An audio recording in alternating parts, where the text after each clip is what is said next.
namin na gagawin. Magpro-provide po kami ng Yung basurahan. tapos ay nakalagay po siya na reuse, reduce, and recycle. Para po yung mga nasa pag-asa is ma-educate po na paano pag-iwalay yung sa reuse, reduce, and recycle po. So, para hindi magkalat ang... Opo. Tapos para po yung mga baradong kanal po is maiwasan po dito sa pag-asa. Maiwasan po natin yung mga pagbaha. Sa tingin niyo po, ano po yung pinakang problema dito sa pag-asa dito po? Wala namang problema dito sa basura. Wala din. Tuwing Merkulis, naglalabas ng basura dito. Tuwing ibis ng maga, kinukuha ng truck. Yun namang mga kanal na sinasabing barangay, mahihirapan kayo. Pinakamalaking kanal na yung ibaba. Wala naman dito mga kanal na dito lang. Saka ito lang. Pero hindi manabara. Hindi manaba. Yun lang po ang mga problema dito na yung Wala pong iba pa po. Wala. So, Wala namang ibang ano, yun lang. Wala naman, hindi naman naman naba. Pagka may bagyo lang, naba sa tapa. Yung mismo sapa ko pa yun, yung malaking sapa. Yun lang. Hindi po kaya yung maiwasan na Ay, hindi. Gawa ng... Pag nagbara doon sa ano ng SM. dito na po talaga sa...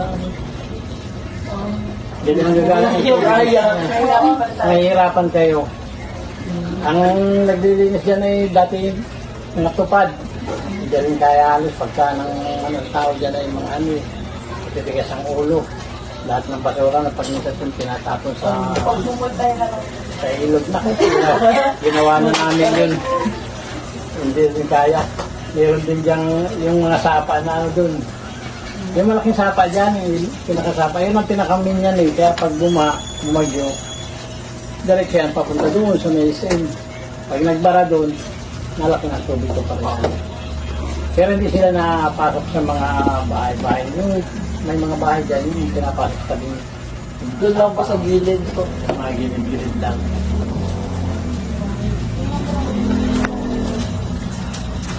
Ay, yun yung sisisibin natin. Hindi nyo kaya. Nahihirapan kayo, madumi yung sapa na yan. Lahat ng ano dyan, ng outlet ng mga bahay, mga dyan. Dami dyan. Mga outlet ng mga bahay na lahat dyan. Nagasa pa sa mga diretso doon.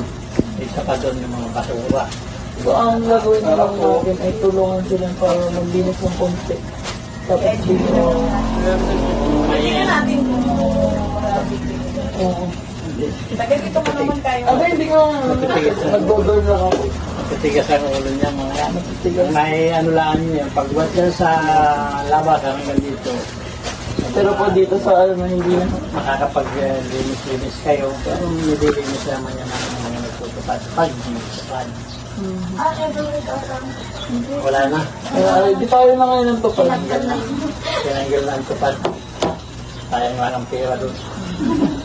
So kami na lang po ngayon na maglilinis ng Hindi rin. Magiging tupan. Ano na lang po, babawasan na lang po namin yung mga kalat na makikita namin sa ano para po kahit pa paano maiwasan po natin yung sobrang pagbaha.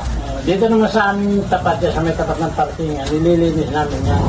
Tama, walang basura dyan sa malinis ng pasok nyo. Doon sa patlang yung baba doon, medyo meron pa kung doon. Kasi hindi ko nasakop yun. So iba Yung na po kaiba ang ng nasakop. percolator dito eh. May percolator din sa ulo. Ulo dos ito eh. Ito ang dos yung kabilang ulo. Ayun. Pwede na yung dalawa eh. O, pag-asa naman po. So, pag-asa din ito. Pag-asa uno at pag-asa dos. Pwede din para kausapin din natin. So, sa kabila. Mamaya pag-uwi. Wala maano nila. Hindi din naman. Maraming tutulong sa inyo. Maglilinis ng mga kalsada. Yung lang din. Pag umaga nililinis na namin yan. Pagka mga tulog pa at umaga nililinis ko na yung kalsada dyan. May mga natulong naman din kasi yung mga natulong dito. Nagkakapag-asa. Natulong. Kaya magpupusan gawa ka na lang para ano. Gagawa po kami ng letter ng kasulatan ng mga. Pinapayagan niyo po kami mag-in-upgrades po dito. Oo, basta, basta... Oo, pirmahan na lang po namin sa inyo kapag Sige, salamat sa inyo. Salamat po sa inyo. Maraming salamat.